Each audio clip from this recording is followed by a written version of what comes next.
ವಿದ್ಯಾರ್ಥಿಗಳಿಗೆ missing number ಇಲ್ಲಿ ಯಾವ ಸಂಖ್ಯೆ ಬರುತ್ತದೆ? ಹೇಗೆ ಬಿಡಿಸಲಾಗಿದೆ ಅಂದರೆ 8 ಇಂಟು 8 ಇಂಟು 4 ಮಾಡಿದಾಗ 256 ಬರುತ್ತದೆ.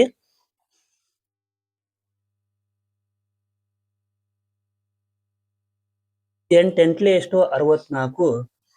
64 ಇಂಟು 4 ಮಾಡಿದಾಗ 256 ಬರುತ್ತದೆ. ಅದೇ ತರ 6 10 60. 60 ಇಂಟು 2 ಮಾಡಿ 120.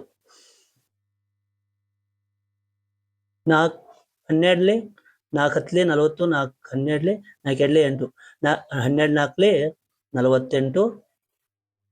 48 ಎಷ್ಟು ಮಾಡಿದಾಗ 3 ಮಾಡಿ 4 ಮಾಡಿ 4 ಮಾಡಿ 4 ಮಾಡಿದಾಗ ಎಷ್ಟು ಬರುತ್ತದೆ? 192. ಹಾಗಾದರೆ ಸರಿಯಾದ ಉತ್ತರ 4.